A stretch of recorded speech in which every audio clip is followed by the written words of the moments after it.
do Corpo de Bombeiro. E para a gente é uma felicidade muito grande receber o Corpo de Bombeiros, porque é uma instituição unânime. É uma instituição que a gente passeia pelo Brasil inteiro, todo mundo diz, olha o Corpo de Bombeiro é a salvação. Quando você vê alguém de farda, e essa farda seja do Corpo de Bombeiro, a certeza nossa que a gente tem uma mão amiga para te livrar, para te zelar, para zelar da população de uma forma geral. Eu, particularmente, sou muito fã do Corpo de Bombeiro e a gente tem o prazer de receber o capitão Alain. Suas considerações iniciais, meu capitão. Muito bom dia a todos os ouvintes da Rádio Viva. Estamos aqui à disposição da população, à disposição da rádio, especialmente para informar, né, sobre essa ocorrência, essa situação que foi muito desagradável para todos. Certamente todos estão muito comovidos, né? Eu vi muito isso, especialmente essa semana passada. Pessoas muito comovidas, as pessoas muito sentidas por tudo o que aconteceu. E o Corpo de Bombeiros, dentro das suas atribuições, teve a oportunidade de trazer aí algum alento para a população, em coordenação, claro, com outras instituições da segurança pública, né? A Polícia Civil, na sua investigação, a Polícia Técnica Científica, levantando provas, a Polícia Militar trazendo toda a segurança ali para a gente, no nosso trabalho. Então, foi muito importante a atuação conjunta de todos e nós fomos integrantes dessa força-tarefa e estamos muito orgulhosos de trazermos algum alento para a família e para a população de Posse. Tá certo, muito bem. Eu também estou recebendo o filho de Dona Cleice e de Anísio, o doutor Leonardo Magalhães, que nasceu no dia 19/10/87, é natural de Posse, Goiás, formado pela Faculdade Salgado de Oliveira no ano de 2015. À época começou a advogar especialidades de Direito Criminal e Direito Público Civil. Escritório estabelecido na cidade de Posse, que conta com 5 advogados que atuam em diversos ramos do direito. Doutor Leonardo, bom dia, prazer recebê-lo e reconhecido, conheço a sua trajetória e para nós da Viva FM, um orgulho recebê-lo aqui. Bom dia, Charles, bom dia a todos os ouvintes de Posse, obrigado pela oportunidade. Charles, esse momento é um momento ímpar, né? Tem o capitão do Barbosa que ajudou no caso da moça sumida aí, né? Tá aqui para poder esclarecer como é que foi e a gente está aqui para poder também esclarecer algumas perguntas, né, Charles, que aconteceu na cidade, na região. Na verdade, esse caso se tornou notório em todo o Brasil. E estamos aqui para poder responder algumas perguntas e, né, trago um abraço também da OAB para vocês. E sinta-se abraçado, é uma instituição aí séria que vem desenvolvendo um trabalho íntegro, né, para toda a população. Então, estamos aqui para poder esclarecer hoje alguns fatos, né, que ocorreu durante essas investigações. Tá certo. A nossa primeira pergunta que eu queria dirigir ao capitão Alain Barbosa, me conte um pouco sobre a sua origem em Duque de Caxias, no Rio de Janeiro, como essa cidade influenciou a sua trajetória profissional. Olha, a minha origem lá em Duque de Caxias, no bairro Itatiaia, né? Eu lembro muito bem da minha infância na rua Itatinga, depois na rua Itatiaia. Foi uma infância muito humilde, muito simples. Meu pai foi assassinado no Rio de Janeiro, então não cheguei a conhecê-lo, minha mãe estava grávida. E então pode já se imaginar que foi uma infância de muita dificuldade, mas também de muita alegria, de brincar na rua, jogar bola em pracinha, em campo de terra e coisas desse tipo. Foi mais ou menos assim, uma infância típica de alguém pobre lá, né, de uma família pobre, mas que teve muito amor da família, muito trabalho, estudo. Eu acho que a trajetória principal, o principal legado que eu recebi da minha família foi esse. Estude que você consegue melhorar de vida. Foi isso que foi falado. O senhor acha que o assassinato do pai do senhor motivou, de alguma forma, a carreira militar? Talvez não. Eu acho que isso aí foi um episódio que me motivou, foi como se estivesse dizendo assim, corre atrás, sabe? Corre atrás porque não vai ter ninguém para te ajudar, não. Foi mais ou menos isso. Não foi exatamente para a carreira militar, mas corre atrás porque senão você não vai chegar lá, não. Então foi mais ou menos isso. O senhor começou como sargento mecânico de aeronaves da FAB, da Força Aérea Brasileira. Como foi essa fase inicial, essa jornada militar de mecânico de avião? Então, eu terminei o segundo grau, estudei e depois fui fazer um cursinho e comecei a estudar para concurso que na época, né, o que eu ouvia da minha avó, da minha mãe, falava-se muito sobre ser gerente do Banco do Brasil. Eu via muito isso. É verdade. E então que tinha que fazer concurso e tal, então eu via muito isso. E querendo mudar de vida, querendo mudar a situação, especialmente financeira que a gente vivia, eu comecei a estudar e apareceu esse concurso passageiro da aeronáutica, que eu achei maravilhoso, Força Aérea, então isso atraiu muito. Fiz esse concurso em 2002 e entrei em 8 de julho de 2002 na Força Aérea Brasileira e escolhi mecânica. Eu era muito afim com a área de exatas e gostei muito. Os 11 anos que passei lá foi muito gratificante. Tá certo, que bom. Doutor Leonardo Magalhães, prazer recebê-lo. E mais uma vez, a gente agradece a disponibilidade do senhor estar aqui. Também agradeço muito ao nosso amigo do Cerrado. O Cerrado está aqui junto com a gente, o Diário do Cerrado. E é claro que ele está fazendo essa parceria, nos trouxe aqui essa proposta, a gente convidou vocês e a gente resolveu convidar também o Diário do Cerrado, porque cobriu toda essa parte, fez dignamente bem, correu atrás. O Bruno é um menino que está se despontando com uma mídia muito interessante na nossa região, tão necessária, e a gente aqui dessa parte, capitão e doutor Leonardo, a gente procura fazer uma parceria entre todos nós para que a gente leve para a população informação, para que a gente leve para a população uma necessidade que era assim uma lacuna de informação, e porque a gente não tinha uma mídia profissional, a gente só tinha mídia de WhatsApp. E uma mídia de WhatsApp nem sempre ela vem recheada de verdades, ela vem recheada da verdade de cada um. E o Bruno está fazendo esse trabalho belíssimo e a gente orgulhosamente também recebe o Diário do Cerrado aqui nos estúdios da Viva. Tá joia, Brunão? Obrigado, um abraço. Doutor Leonardo, o que levou o senhor a escolher o direito penal como área de atuação? A vida, né?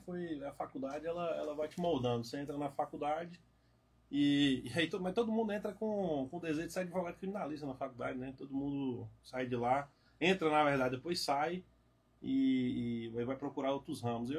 Na verdade, a gente vai se encontrando, né, Charles, durante a carreira da gente. Para falar a verdade, quando eu saí, eu comecei a trabalhar no direito público. Né? O direito público, trabalhei em prefeituras, tive uma grande oportunidade, fui trabalhar, tinha recém-formado, assim, recém-passado na OAB, eu comecei a trabalhar junto com o Volney, lá em Guarani de Goiás, né? Ele me deu essa oportunidade de advogado novo, sem experiência naquela época, e fui pegando experiência, e o direito criminal ele vai acompanhando muito, né? Você vai trabalhando com muitas pessoas, e vai, e aí você sempre... Então a gente pegou um grande conhecimento no direito criminal aqui, não só em Posse, região, como todo o Brasil, né? Mas aí acaba que a gente está em todos os âmbitos. O advogado sempre fala que você é especialista em uma área, mas você acaba tendo vários processos. A gente trabalha hoje em 2.000 processos, então não tem só criminal, tem direito de família, civil, possessória, previdenciário, administrativo.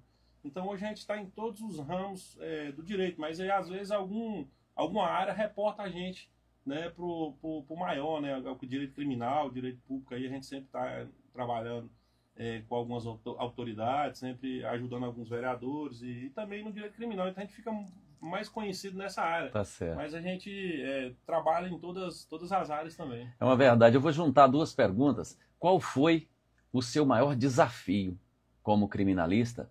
E como o senhor lida como advogado criminalista com a mídia? Porque é um apelo popular sempre que tem crime de expressão nacional, é um apelo popular, que a curiosidade do povo e a necessidade por resposta também é muito grande. Como o senhor lida com isso? Como o senhor lida com a imprensa? E qual foi o seu caso mais emblemático? Eu tenho vários, sabe, Charles? Eu me lido com a imprensa muito bem, né? A imprensa, a gente precisa muito da imprensa para poder levar o trabalho e dar notoriedade, né? Às vezes existe muita... vamos falar lá, rádio peão, que a gente costuma falar no interior, É verdade, né? É verdade. A rádio peão, ela costuma falar os dizeres, que foi isso, que foi aquilo. Então, a rádio, igual a Viva, está dando essa oportunidade para a gente poder falar, que a mídia ela é muito importante, né? às vezes ela acalma a sociedade quando você traz uma verdade, igual essa oportunidade que você deu pra gente aqui. Então eu acho isso muito importante. Charles, tem vários casos. Eu tenho um caso aqui que eu vou te falar que aconteceu. Muitas pessoas julgam, né? E aconteceu. Vou te falar um caso de tirania e vou te falar um caso de que aconteceu e não era. Uma moça que se dizia ter sido estuprada, né? E chegou na delegacia quase morrendo, que disse que o rapaz tinha estuprado ela, e isso e aquilo. E o delegado mandou ela para Formosa, na época, não tinha IML aqui, para poder fazer o exame de conjunção carnal. E aí o delegado me ligou, era 7 horas da noite, chegou lá, o IME dela não estava rompido, ela não tinha perdido a virgindade. E o delegado perguntou se tinha feito aqueles atos, né? E aí o delegado arrochou ela chegou lá com o pai ou com a avó, não sei, e aí ela falou que disse que o rapaz tinha um casinho com ela, prometeu dar um telefone para ela, não deu e ela inventou essa. E o rapaz tentou suicídio, né, depois, e foi embora da cidade, teve que passar por psiquiatra, endoidou. Então, assim, alguns fatos. E o de tirania que eu vou contar, o que acontece muito é um dia eu estava no escritório, e aí chegou um amigo nosso, né, amigo de todo mundo aqui que eu não posso falar, e falou: o que você está fazendo? Isso na sexta-feira. Eu falei: rapaz, eu estou fazendo um pedido para soltar um amigo nosso, foi preso, que ele agrediu a mulher dele, ele já tá preso uns 2 meses, acho que tá na hora dele sair. Falou: não, isso daí você tem que deixar ele lá para os presos pegar lá e fazer isso, né? Fazer aquele ato lá com ele. Eu falei: não, rapaz, vamos dar um crédito pro cara e tal. Aí beleza. Aí depois de aí foi solto e tal, e aí depois de uns 6 meses, o irmão desse rapaz que é daqui da região também foi preso pela mesma situação. E aí ele me procurou, eu falei: rapaz, não podia deixar seu irmão agora lá para acontecer o mesmo. Ele falou: não, meu irmão não pode. Meu irmão não pode, não. Eu falei: uai, mas aí não acorda na própria casa? Não, meu irmão não pode acontecer isso com meu irmão, não. Então, assim, o direito ele é muito amplo, a gente tem muita história para contar, né?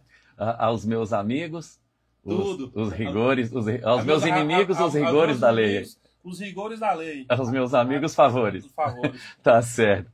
Olha, todas as sextas-feiras o destaque do Notícia Viva é o convidado Viva. É uma conversa imperdível com quem faz a diferença. Não perca esse momento, é especial. E fique ligado na Rádio Viva FM 88.5 para a gente, essa sexta-feira, especialmente às 11h04, o vereador Dedé do Hospital, que é presidente da Câmara, vai estar aqui com a gente batendo aquele papo legal. Deixa eu falar para vocês. Eu vou para um pequenininho break aqui, rapidinho, e a gente já volta trocando essa ideia bacana aqui com o capitão do Corpo de Bombeiros, meu amigo Alain Barbosa, e também o advogado criminalista Dr. Leonardo Magalhães.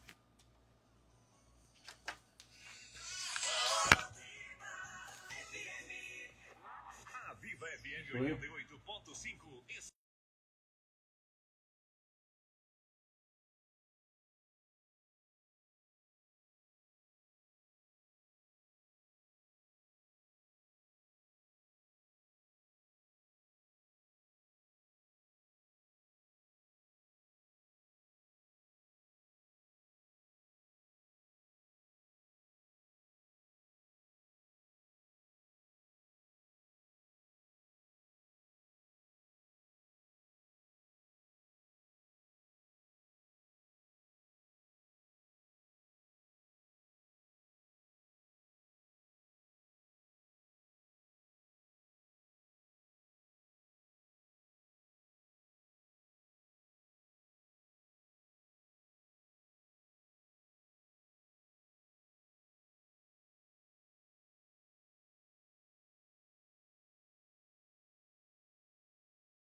O pessoal tá mutado aqui só pra.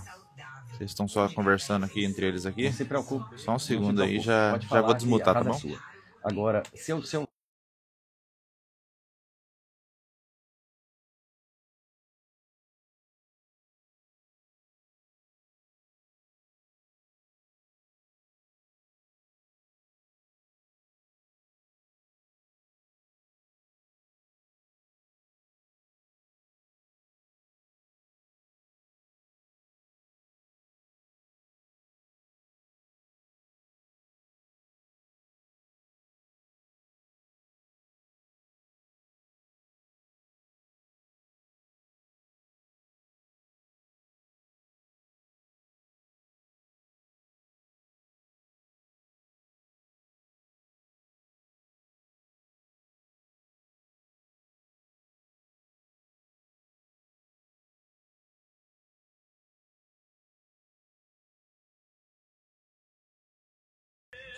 Pessoal, tá mudo aqui rapidão. Só porque tá no break aqui, só estão conversando aqui.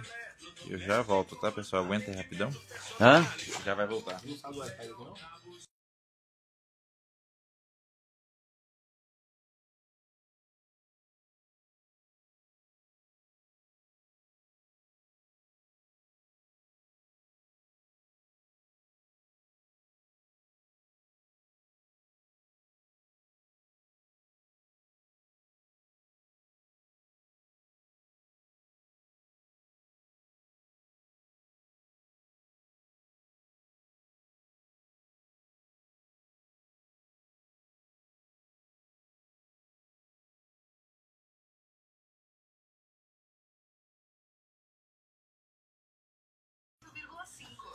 Pessoal, já vai voltar aí.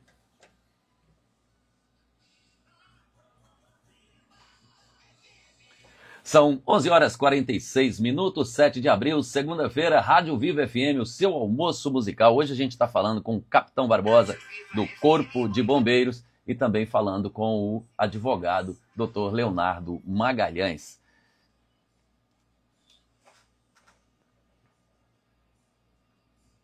Meu capitão, como é estar à frente da 10ª Companhia Independente do Bombeiro Militar em Posse, Goiás?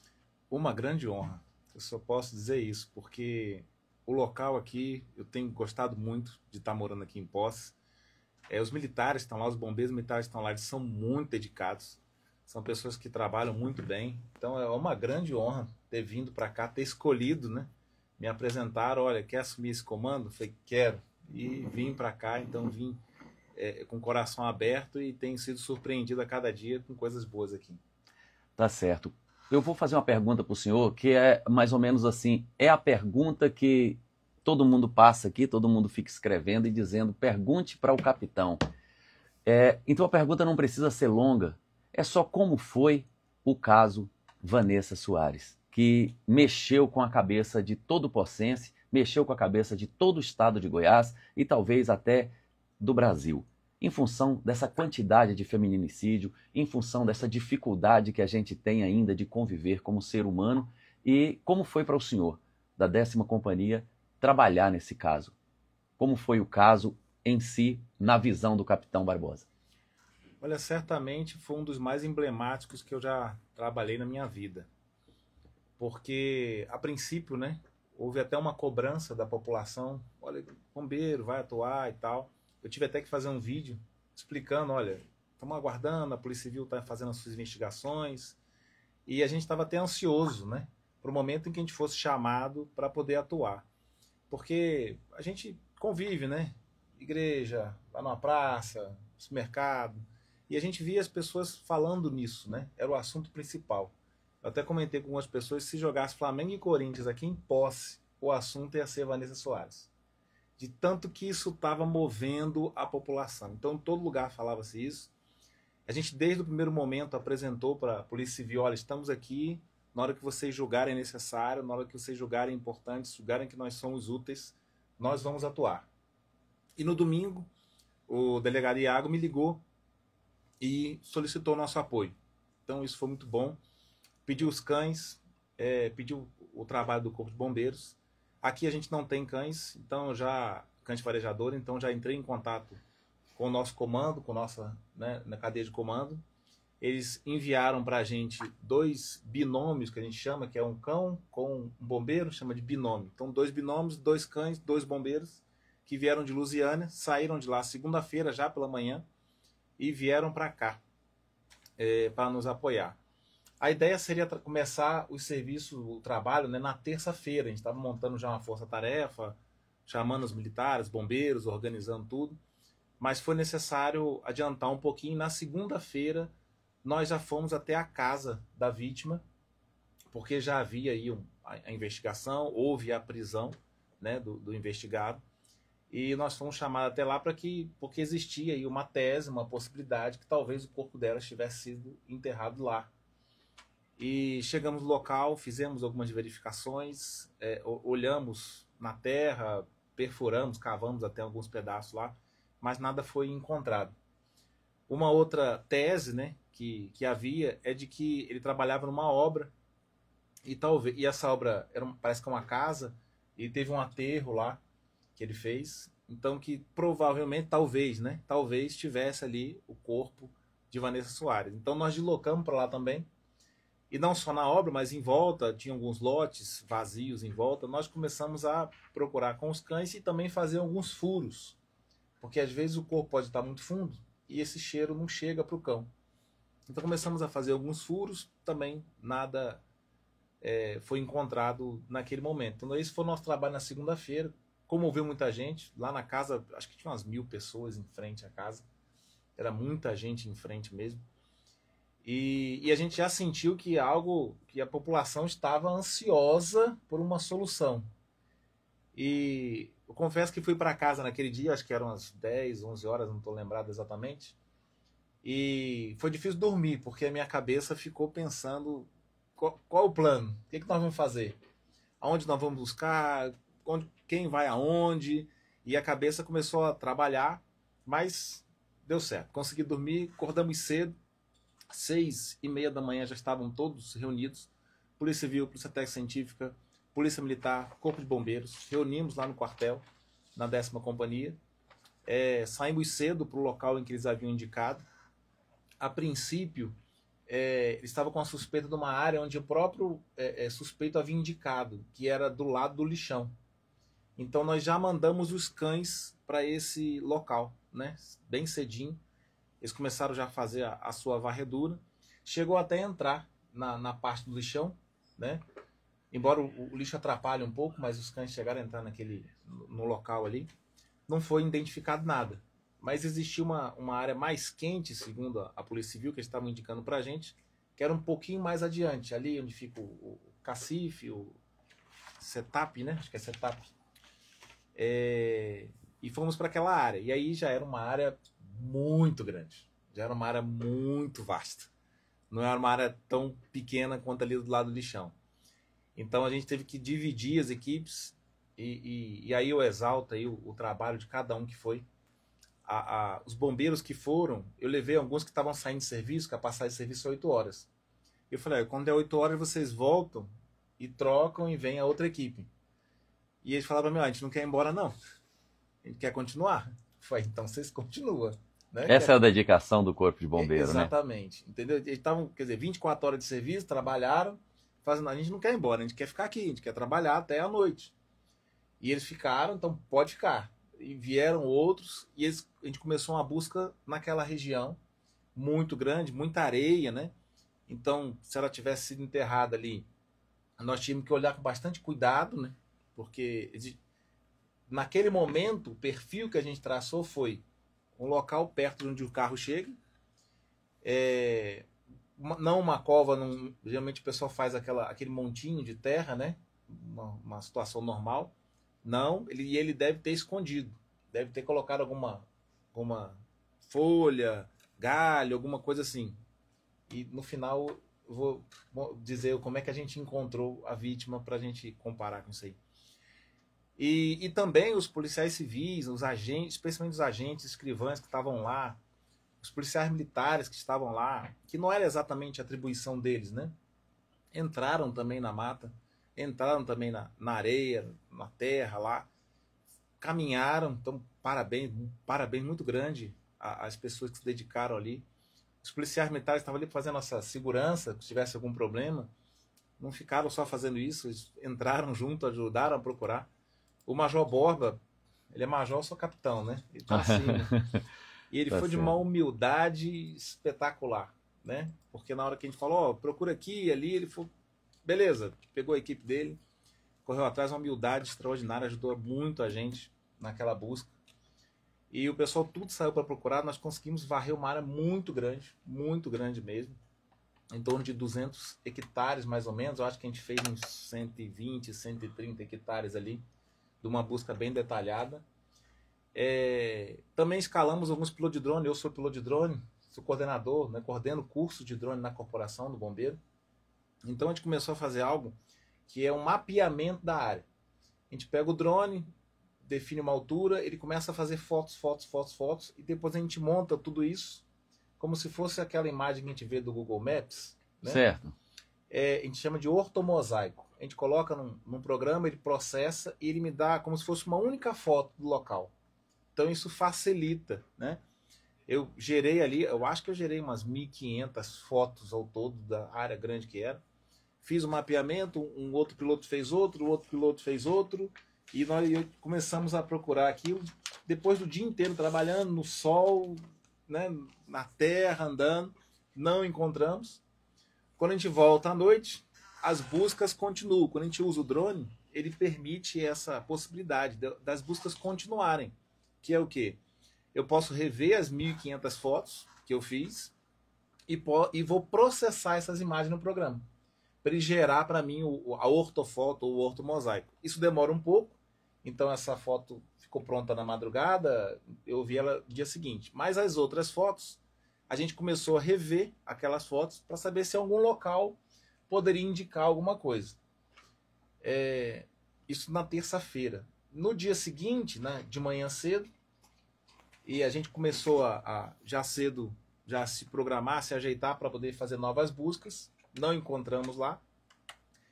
E, perdão, na terça-feira à noite, o militar chegou para mim e falou assim: capitão, o que o senhor acha da gente ir lá voltar na obra e furar mais fundo?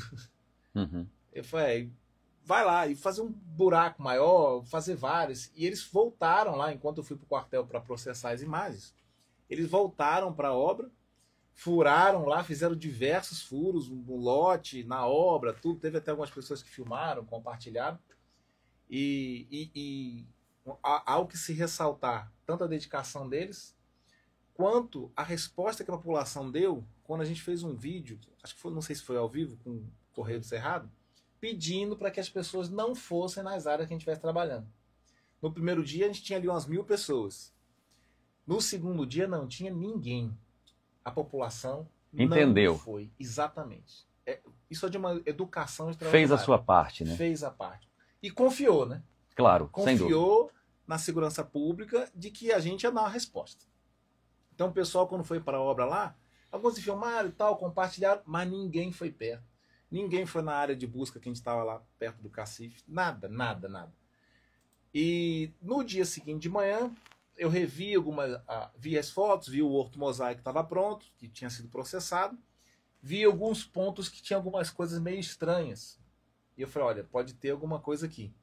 E a gente voltou nesses locais, os cães também foram lá, foram utilizados. Fizemos mais alguns mapeamentos, porque a área era muito grande, não deu para fazer tudo num dia só. Então fizemos mais novos mapeamentos, processamento de imagem, tudo. Mas realmente não encontramos. Em nenhum momento os cães deram sinal de nada. Não deram sinal de nada. São muito bem treinados, né? São. Se tivesse ali... Tem um outro caso que teve em Alvorada, de uma família, eles de imediato sentiram o cheiro, quer dizer, a gente achou em um dia só, porque a gente estava na área em que haviam sido enterrados. No caso ali, a gente já começou a planejar uma operação ainda maior. Como é que o senhor ficou sabendo a busca, do achar o corpo? Qual foi o dia que realmente o senhor falou, agora tem que ir lá buscar, tem que ir lá, a gente já sabe onde é que está? Na quarta-feira, o delegado me informou que ele estava ouvindo, né, os suspeitos. Entendi. E talvez trouxesse novas informações. Então a gente usou os cães, fez nossa busca, voou com drone, fez mapeamento, tudo, processando as imagens, continuamos o nosso trabalho. Mas aí ele foi lá no quartel e falou, olha, ele indicou o local pra gente e nós queríamos que vocês fossem lá. Então a gente já foi com esse O suspeito acompanhou essa busca? Na hora que a gente foi, não. Não sei se com o delegado ou em algum outro momento antes ele foi. Mas na hora que a gente foi, que fomos junto com a Polícia Civil para retirar a Vanessa, né? Uhum. Retirar o corpo dela. Não, a gente estava só a Polícia Civil e a Polícia Técnica Científica. E foi mais ou menos em torno de umas 6h30 da noite, por aí. Nós deslocamos, 6h30, 6h40. Chamei a equipe e naquele momento era um ponto quente, era uma informação muito forte, né? Porque o suspeito indicou o local, então provavelmente deve ser. E aí o cuidado era de não passar muita informação. Então eu só chamei a equipe e falei assim, entra aí, pega a pá, pega enxada, pega isso, pega aquilo. Mesmo Vamos porque embora. tem uma ética para não afetar também uma família que já está tão machucada, tão dolorida com isso. Tem todo um cuidado com todo mundo para que isso não gere uma outra coisa, né, capitão? Sim, e a pessoa fica realmente muito motivada, muito emotiva, né? Uhum. E às vezes pode querer ir lá, ou as pessoas também da cidade, vamos lá, onde é que é? Ou às vezes achando que estão pedindo ajuda, a informação pode ficar meio truncada. Então nós só falei com ele, entra aí, vamos embora. E aí no caminho eu falei, olha, parece que ela foi encontrada, parece que é o local, foi indicado pelo próprio suspeito, então a chance é muito grande. Então nós vamos lá para isso. Quando a gente chegou, e aí o detalhe interessante, né? Então o senhor vai me contar esse detalhe depois do bloco. Tá ótimo. Tá joia? Eu quero aqui mandar um abraço para esse pessoal que está assistindo a gente pela Viva FM, pela Viva FM Posse, tá aí assistindo a gente. E também quero fazer uma correção aqui, né, Bruno? Vou fazer uma correção aqui. Correio do Cerrado, que está visitando. E eu juntei todo mundo, apesar que o Diário de Posse também é nosso amigo, também faz parte da notícia em Posse. Mas a visita é do Correio do Cerrado, do meu amigo Bruno, que está aqui, que acompanhou muito de perto, por isso o convite para que ele viesse, para que ele partilhasse essa informação e esse, vamos colocar assim, esse fechamento do caso, né? A gente vai em um pequenininho intervalo e daqui a pouco a gente volta com o Dr. Leonardo e também com o capitão do Corpo de Bombeiros.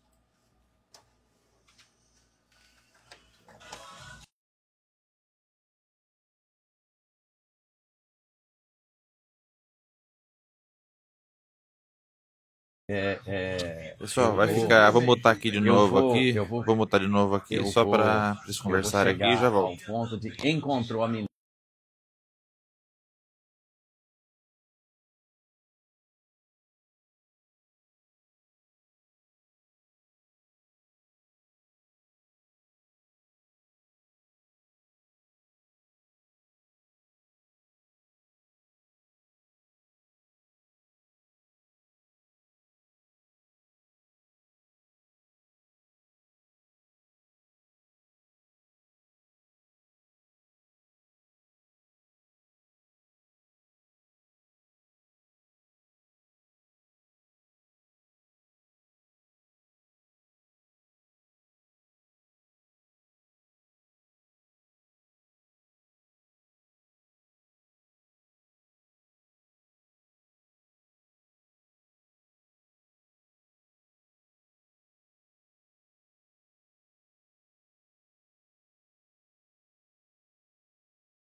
Pessoal, tá mutado aqui só por causa que tá conversando aqui que tá no break. Já volto, já desmuto. No break você tá mute?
fazer simultâneo, né? Pessoal, tá mutado aqui, só pra gente tá terminando. Queria agradecer aqui ao Ednei, do Smart, Glauber do Posto Power, Vinícius do Hospital CMO. São 12 horas 5 minutos, 7 de abril, segunda-feira, estamos de volta.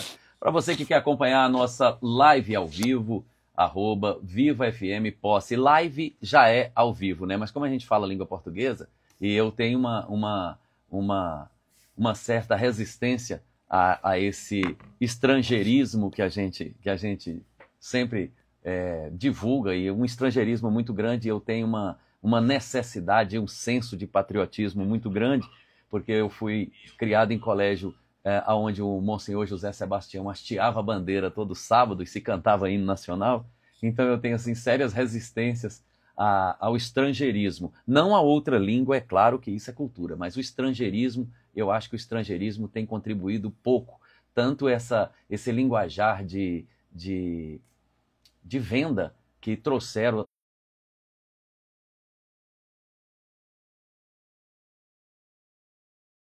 e quem tem a matéria-prima de trabalho na língua portuguesa sofre muito com esse gerundismo, que esses outros termos que fogem da língua portuguesa e fogem da nossa consciência. E é claro que a gente volta, e na nossa volta eu quero trocar uma ideia com o Dr. Leonardo, e daqui a pouquinho o nosso capitão vai falar da hora, do momento exato que ele descobriu que eles chegaram lá no lugar onde a Vanessa jazia, né? São 12 horas 7 minutos. Eu gostaria de perguntar para o doutor Léo. Eu tenho aqui um monte de perguntas assim, bem interessantes para o senhor. Algumas imperguntáveis, como diz o Rogério Magri. Você lembra que o Rogério Magri, que ele falava imexível? Então são imperguntáveis aqui algumas. Mas tem uma aqui que é muito interessante, eu acho que faz parte da curiosidade popular. Por que um advogado consegue defender um bandido? Como é que o advogado defende o bandido? Mas a pergunta que a gente faz é assim, como o senhor equilibra a defesa de um cliente e as questões éticas e morais? Boa pergunta, Charles. Na verdade, nós advogados nós defendemos o direito, né? Você vê em no decorrer de muitos processos que a pessoa é culpada, no decorrer do processo ela é inocente, né? Então isso tudo através da defesa. Então todo mundo ele merece, né, ter a ampla defesa, conforme estabelece a Constituição aí de 88. E então nós defendemos o direito. E muitas das vezes, às vezes quando é culpado, nós defendemos o direito de quê? De atenuar a pena, né? Às vezes a questão do regime, de uma pena mais branda, quem que é o agente, se ele tem antecedentes ou não, e demonstrar isso para o juiz. Que quem manda isso não é o advogado, é o legislador, né? E o juiz aplica. Então, e o juiz aplica a pena. Então, os advogados, eles defendem o direito, ele não defende o bandido, né? Muitas das vezes aí a gente defende pessoas que cometeu um crime e não é bandido, né? Muitas pessoas aqui na própria cidade de Poços já defendem muitas pessoas que isso pode acontecer com qualquer um, você, numa legítima defesa, né? Você atirar em alguém, você tentar salvar a vida de alguém, ou você atropelar alguém sem ter a intenção, sem ter o dolo, e a gente vai lá e demonstra para o juiz quem que é aquela pessoa, né? Ela tem passagem, ela é quanto mais naquele crime. Então, muitas das vezes a pessoa defende bandido. Então, muitas das vezes o advogado carrega aquilo ali como se fosse um pacote e você defende o direito do Código Penal e o Código de Processo Penal. Então, bem por esse lado aí, né? Todo mundo tem que ter a defesa, se não tiver o processo é nulo. Então, tem que ter o advogado. O senhor contribuiu, de alguma forma, quando o senhor estava defendendo o acusado, nesse caso específico da Vanessa, quando o senhor estava defendendo ele, o senhor contribuiu para que ele confessasse o crime? Olha, Charles, é uma pergunta assim que eu recebi a notícia, né, de onde ela estava enterrada, né? Eu recebi a notícia por ele, de ele ter confessado onde ela enterrou ele. Eu fui contratado para poder acompanhar as investigações, né? Na verdade, não investigações, era 2 depoimentos. O delegado ouviu ele uma vez informalmente, assim que a moça sumiu. A segunda vez ouviu ele formalmente, demorou acho que 5 horas de depoimento. A gente chegou na delegacia às 4h30 da tarde, saiu às 9h30. E é muito raro o delegado ouvir a pessoa a terceira vez. E na terceira vez ele foi ouvido quando ele já estava preso. Eu estava viajando, eu cheguei na segunda passada e o delegado cumpriu o mandado de prisão temporária que foi representado contra ele.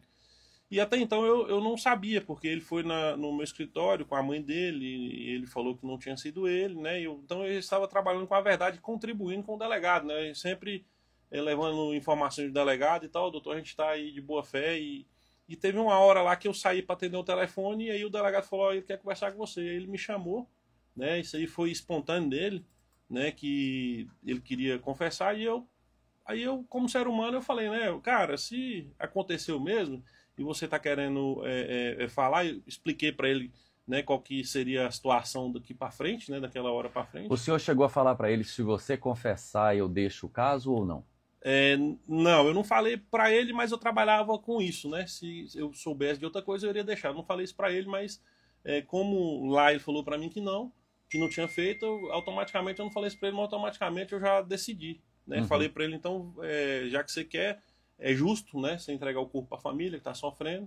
E aí foi, e daquele dia eu não vi ele mais, né, que entregou o corpo. Eu vi ele hoje, né, no presídio, fui lá, falei para ele já está ciente, e que eu não estou no caso dele mais. E até então eu fui contratado somente para poder levar ele num depoimento e acompanhar as investigações que eu acho que já estão se findando, né? Existe, o senhor sabe, ou tem ciência de algum advogado, outro advogado criminalista da cidade ou da região que o está defendendo? Charles, ainda não tem. Não sei. Uma pergunta para o senhor, doutor. Não tem jeito, porque, embora o senhor tenha um conhecimento sobre a Constituição, o Código Penal, sobre a parte jurídica, o senhor conhece bem como é que funciona os trâmites de fórum, é quase que automático. Mas não tem jeito de qualquer caso, ou um caso com essa repercussão, não gerar um estresse, uma pressão emocional no ser humano, Leonardo. Como o senhor lida com isso? Charles, nós somos de carne e osso, né? Atrás da advocacia tem um ser humano, né? Que pensa, né? E assim, se ele tivesse chegado em mim, tivesse falado o que tinha feito, eu não iria pegar o caso. E se eu pegasse o caso, eu não poderia falar isso, né? Então, atrás da gente existe o ser humano advogado. Claro que a gente tem que defender o direito dele, mas eu trabalhava com a informação de que não teria sido ele. Então, você trabalha ali mais feroz, né? Para tentar mostrar para o delegado aquela vontade de poder falar, né? Elucidar, doutor, a tese não é essa, a mina realmente desapareceu. E aí você é pego com um balde de água fria, né? E aí a gente não tem outro viés a não ser sair fora. Agora, a questão da pressão, Charles, é a minha profissão. O advogado, ele tem que... A profissão de advogado não é para pessoas covardes, entendeu? Entendi. Não é por causa que tem a pressão social e tudo, mas é porque tomou outro caminho, entendeu? Entendi. Mas é uma profissão de pessoas que tem que ter coragem. E a gente tem essa coragem, né? De questão da pressão social. Muitas pessoas falam, igual a pessoa falou, ele não deveria ter advogado, tinha que ser sem advogado. Mas aí o que acontece? Se ele não tiver advogado, paga, quem vai nomear o Estado e nós vamos pagar. Exatamente. Isso, entendeu? Então ele vai ter que ter ampla defesa. Seja um advogado pago, privado, ou seja um advogado nomeado pelo juiz, vai ser o Estado que vai pagar. O dinheiro vai sair da onde? Da população. Então, assim, foi uma situação que eu também fui pego de surpresa. Não sabia. Tem muitas pessoas falando, não, você sabia. Eu não sabia. O próprio delegado, a gente sempre conversa, o delegado sentia isso, que eu não sabia. A gente estava trabalhando assim na sinceridade mesmo. O delegado foi... assim, muitas pessoas chegou em mim, teve a tortura, o delegado trabalhou, não teve um grito. O delegado foi só na técnica, ele e os agentes, 3 ou foi 4 agentes, trabalhou bem sucinto, sabe, não teve um grito. Só através de um interlocutor, eu procurei o delegado para bater um papo com ele, e o que nós obtivemos de resposta é a Polícia Civil vai dar resposta no momento certo, mas a gente não pode se manifestar em função das investigações. Sim. E eu entendi muito bem o que o delegado quis dizer e a participação da Polícia Civil. Aliás, a gente já deixa aqui nossas congratulações à Polícia Civil, à Polícia Militar, ao Corpo de Bombeiro, a todo mundo que trabalhou muito bem nesse caso. Deixa eu mudar um pouquinho o rumo dessa prosa, como diz o Matuto, cantador. Qual o impacto da tecnologia na advocacia atual com as IAs, a inteligência artificial? Charles, ela vem agregando muito, né? Tem muitos profissionais levando para o outro lado, Tem. que tá tendo muito erro, né? Tô pegando aí, né? Tem. O cara colocando receita de pamonha, inventando jurisprudência, né? Agora teve É. pessoas aí. Mas assim, ela veio. Antigamente era aquela máquina, como é que é? Datilográfica, né? É assim que chama? Aquela máquina. Você escreveu com a máquina datilográfica? Datilografia. Datilografia. Hoje já tem computador. Antigamente os processos, até 8 anos, 6 anos atrás, os processos era físico, né? Hoje é tudo digital e veio para ajudar muito a advocacia, sabe? A questão de quando você procura um processo, quando você coloca esse sistema no escritório, ele te dá o processo, ele te relata o processo todinho. Então, assim, vem para crescer, mas tem que saber usar, porque senão vai avacalhar a advocacia e o direito, né? Não vai ficar um negócio muito bonitinho, né, doutor? Eu gostaria, doutor Leonardo, de agradecer sinceramente a sua participação aqui na Viva FM. Gostaria também de dar um alô, boa tarde, para toda essa moçada bonita que está através do @VivaFMPosse. A gente fica muito orgulhoso e a gente está fazendo um trabalho direcionado a vocês da nossa rede social. Gostaria também de agradecer muito ao Bruno do Correio do Cerrado, que está aqui fazendo essa cobertura. E gostaria de falar, ou de chegar até a audiência do Bruno. Pode seguir a gente lá também, no @VivaFMPosse, que a gente está junto nessa busca para levar informação da melhor qualidade. Tá joia, doutor? Suas considerações finais. Eu quero agradecer à Viva, né? Agradecer também ao Bruno, Correio do Cerrado, pela oportunidade. O Bruno veio cobrindo toda essa matéria aí com verdades, né? Eu acho que merece. A população de Posse merece ser esclarecida.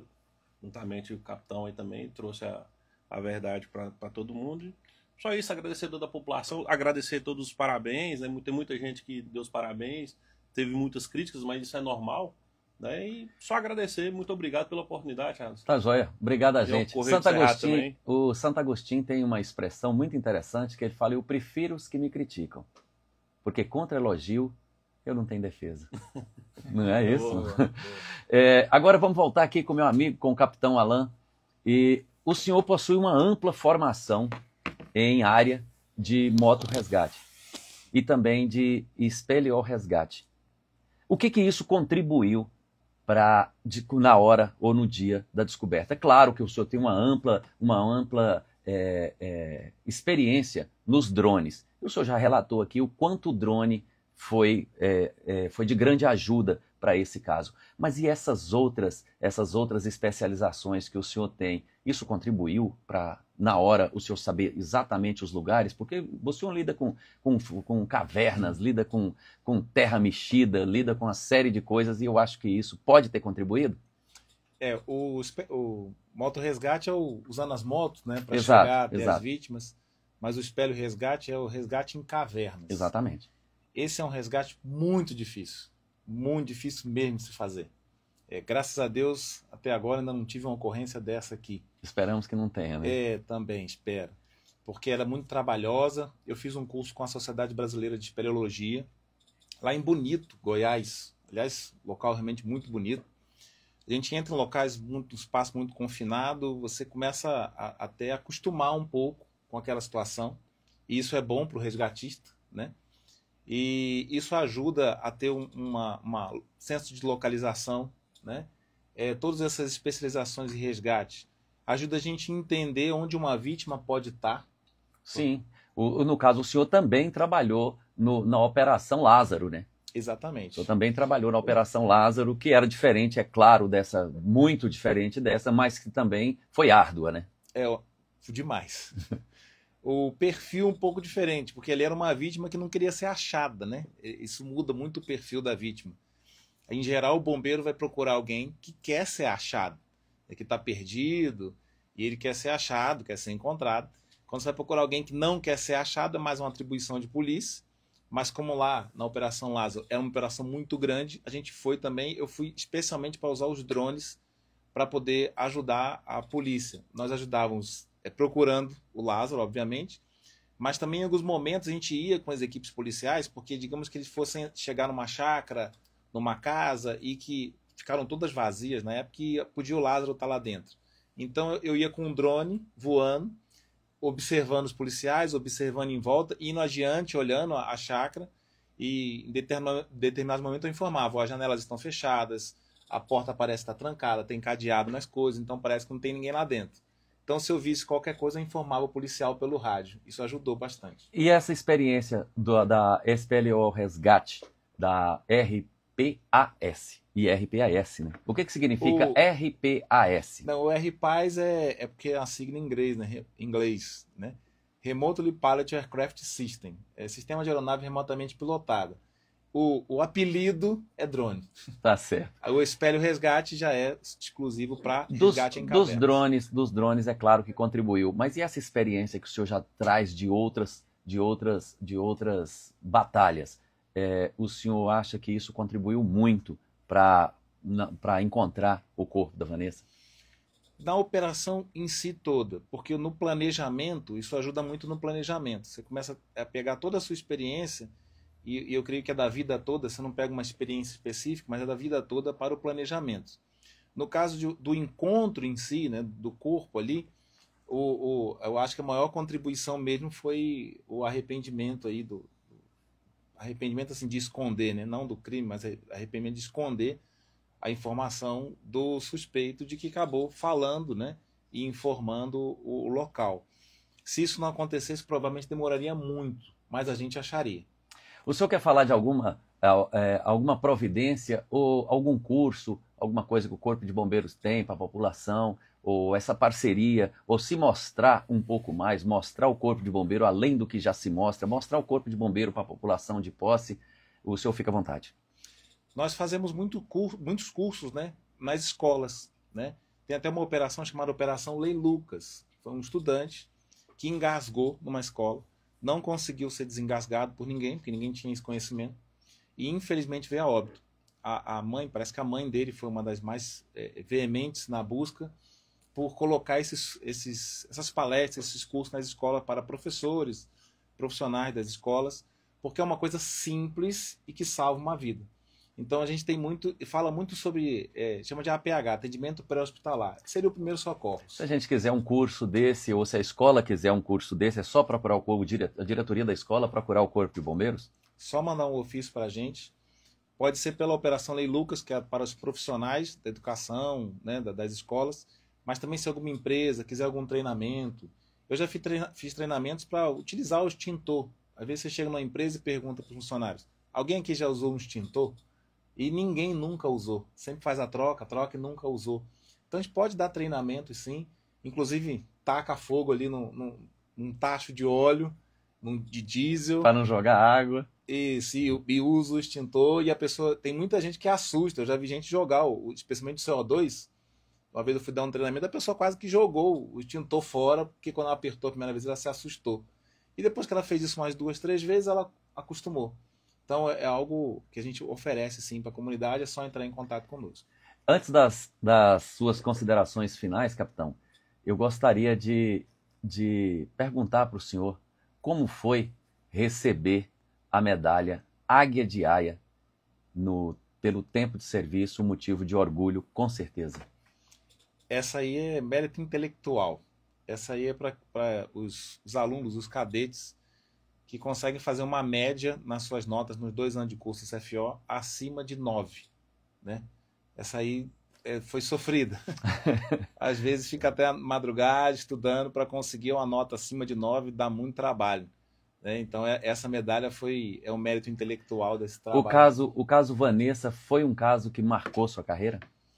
Para sempre. Vai ficar guardado, vai ficar... Eu estou escrevendo algumas coisas para que não caia no esquecimento, porque além de ser um crime bárbaro, né, uma coisa assim que moveu toda a cidade, isso também serve para novas buscas que nós vamos fazer. Toda a experiência que a gente vai adquirindo nos cursos, na carreira, em ocorrências, elas vão acrescentando para que novas buscas sejam feitas cada vez mais com eficiência. Então, eu acho que vai acrescentar muito para o nosso trabalho, acho que para mim, para o resto da vida. Capitão Alain da Silva Barbosa, nosso orgulho de recebê-lo aqui. Conte com a Viva sempre, com a Rádio Viva FM 88.5, nosso programa é um programa que a gente está voltado para... É claro que para a notícia em si, mas a gente também trabalha muito com a parte cultural, porque é um almoço musical no Notícia Viva. Capitão Alan da Silva Barbosa, suas considerações finais e já receba aqui o nosso abraço da Viva FM. Eu agradeço a toda a população de Posse a confiança que tiveram em toda a Secretaria de Segurança Pública, em todos os órgãos que trabalharam, especialmente o Corpo de Bombeiros, que nós nos dedicamos muito em parceria com a Polícia Civil, Polícia Militar, Polícia Técnica Científica. Isso não poderia ser feito se não tivesse sido feito em parceria. E nós estamos sempre à disposição. Sempre que a população precisar, é só ligar 193. Quando você tiver uma emergência, ligue 193. Nós vamos sair o mais rápido possível e entregar o melhor serviço dos bombeiros para a população de Posse. Tá certo, tá aí. A gente recebe na Viva FM, recebeu aqui na Viva FM o capitão Alan Barbosa. Muito obrigado ao Corpo de Bombeiros, obrigado ao doutor Leonardo Magalhães, muito obrigado por participar daqui.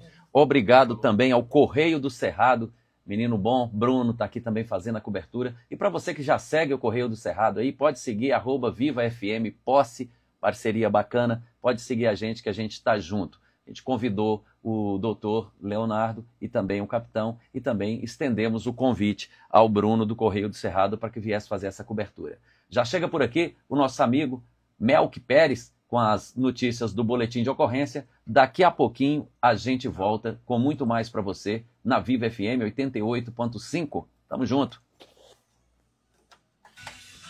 Pessoal, obrigado aí por quem acompanhou. Né? As perguntas ali que o pessoal fez, se o Dr. Leonardo, se ele havia confessado para o doutor o motivo, assim? né? Ele não falou. O Dr. Leonardo falou que ele não passou o motivo para nós, né? E gostaria de agradecer aqui o Ednei do Smart Bom Preço, o Glauber do Posto Power, os Vinícius do Hospital CMO, né? Nossos parceiros. E obrigado a todo mundo, né? Pessoal, a causa do ainda não saiu a perícia, né? A causa ainda não saiu a perícia. E qualquer informação nova aí a gente vai estar divulgando aqui em primeira mão. Tá? Gostaria de agradecer a todos aí que nos acompanharam. E pessoal, e a questão aí do motivo, como que foi, ainda não sabe, entendeu? Ainda não tem essas informações de... O Leonardo falou aqui que ele não falou o motivo para ele. Pessoal, assim que sair o resultado da perícia, a gente vai estar trazendo em primeira mão aqui, tá? Para vocês. Pessoal, a gente vai voltar rapidão aqui com o Alan aqui.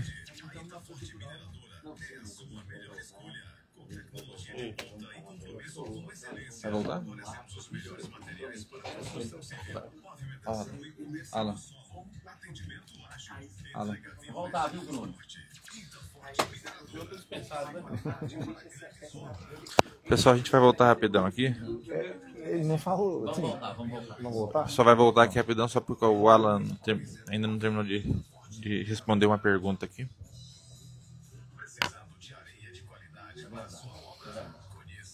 Você não me lembrou, menino? É muita coisa aqui. É a mesa, é o outro, é o outro.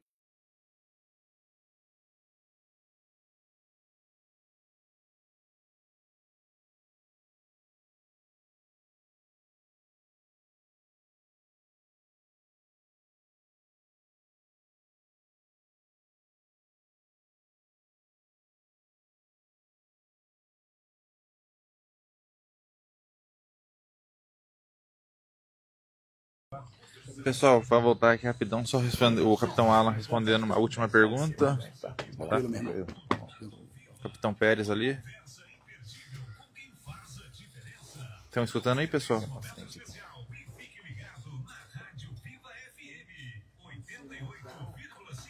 Tá com áudio agora aí, né? Ia terminar aqui, mas faltou um detalhe aqui pro Alan.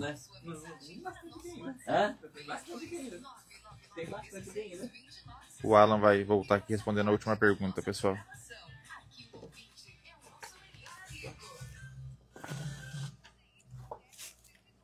Canal 203, Rádio Viva FM 88,5, de Posse, Goiás.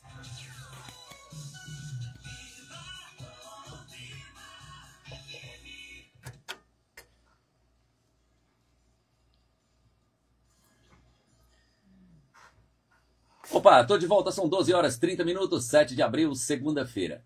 Para você que está aí na Viva FM, @Viva FM Posse, exclusivamente para você. Muito obrigado por estar aqui junto com a gente.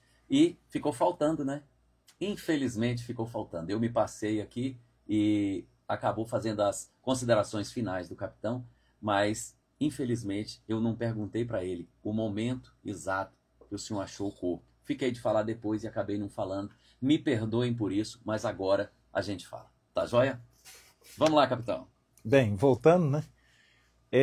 A gente foi até esse local, ficava mais uns 11 quilômetros pela GO 108 do nosso quartel, a uns 9 quilômetros da saída da cidade. Direção Guarani. Isso, direção Guarani. Tinha uma estradinha de chão e logo assim à direita, uma estradinha de chão uns 100 metros, 150 metros nós andamos, mais uns 15 metros à direita na mata. Nós indicaram para a gente o local, o cheiro já estava característico, e aí foi interessante porque nós achamos o perfil que nós tínhamos detalhado. Esse foi o detalhe que eu falei lá no começo. Qual era o perfil? Um local que você pode chegar de carro, um local que ela faz uma cova, tenta disfarçar, né? Ali, que tem ali uma pessoa, e joga alguma vegetação em cima. A vegetação pode ter caído, mas me pareceu que alguém tinha colocado para disfarçar. Então o perfil estava muito certo, estava muito correto, né? Só não estavam exatamente naquele local onde o corpo tinha sido encontrado ali naquele momento. Então o pessoal pegou os equipamentos, pegou pá, enxada, né? E foi fazer ali o trabalho com todo cuidado, né? Existia uma grande preocupação em não ferir mais o corpo, né? Não agredir, né? No momento que fosse tirar o corpo dali, para que não atrapalhasse as investigações. E, obviamente, porque preservar, né, a pessoa que está ali, o corpo que está ali, para a família, tudo. Então, acho que era muito importante fazer esse trabalho. Então, nós retiramos com todo cuidado, com bastante cuidado ali, retirar a areia, retirar o corpo da Vanessa e poder entregá-lo ao Polícia Técnica Científica para fazer o seu trabalho, o seu excelente trabalho que eles já fazem, né? Foi um momento, assim, de tristeza e alívio. É uma coisa meio difícil de explicar, porque é uma mistura de sentimentos. Você sente uma tristeza, porque, obviamente, todos gostaríamos que o desfecho fosse diferente. Todos gostaríamos que ela tivesse realmente saído de casa, pegado um ônibus e depois, olha, voltei, minha cabeça estava meio voada e estou em casa de novo. Né? Todos queriam que fosse isso, né? Então foi um desfecho triste. Mas, em determinado momento, foi um alívio, porque a gente sentia toda essa comoção. Muitas pessoas falam são heróis os bombeiros, né? Mas são seres humanos, na verdade. E eles sentiam aquilo dali, e quando aquele alívio passou olha, vamos entregar aqui o corpo de Vanessa para que a família possa se despedir, para que a família possa prestar suas últimas homenagens, para que a população preste as suas homenagens, foi um alívio muito grande. E uma sensação de que um peso enorme tinha saído de nossos ombros, e eu tenho certeza que esse peso também saiu de boa parte da população, se não toda a população de Posse. Tá joia, tá aí o capitão Barbosa, a gente voltou para que ele explanasse isso que eu havia perguntado e ficou amarrado isso depois, e a gente acabou passando. E eu agradeço muito, capitão, a sua disponibilidade até de ficar, de voltar, de nos alertar, para que eu acho muito importante. Eu acho muito importante e vou confessar para vocês, é uma nova modalidade. É uma nova modalidade de mídia, é um novo jeito de fazer. A gente faz rádio a vida toda, mas estamos todos nós aprendendo sempre. Todos nós estamos buscando aprender sempre. E é uma nova modalidade que a gente tem que se acostumar. A gente tem que se acostumar com essa nova tecnologia, essa coisa que está vindo de uma forma tão veloz. Para quem nasce, nós somos uma geração analógica e digital. Então nós somos uma analógica e digital, então nós aprendemos o digital no decorrer do percurso. Quem já nasce hoje, já nasce com a tecnologia na mão, já nasce sabendo exatamente o que é. E a nossa preocupação com o ar, com o break e com a tela, e acabei me passando, eu peço desculpas sinceras ao senhor. Tá joia? Não, tá tranquilo. Eu que agradeço o espaço da Viva FM, do Correio do Cerrado, porque eu creio que é importantíssimo esse trabalho para trazer informação. Eu acho que, especialmente, um agente público tem que trazer informação para a sociedade, especialmente de quem paga o seu salário, ou população que paga. Então, estamos aqui à disposição quando precisar. Tá joia? Tá aí o nosso capitão do Corpo de Bombeiros, Alain Barbosa. Muito obrigado pela presença aqui do Correio do Cerrado, o Bruno. Muito obrigado, Bruno. Tamo junto, parceiro. Pode contar comigo sempre. 12h36 minutos, 7 de abril, segunda-feira. Pequeno intervalo, daqui a pouco a gente volta com o Melk Pérez e com essa moçada toda bacana que tem aqui na Viva FM. Tá joia? Pequenininho intervalo, daqui a pouco a gente volta, mas é jogo rápido. Obrigado a todos que confiam no nosso trabalho. Está aqui mais uma entrevista. Um abraço a todos, pessoal.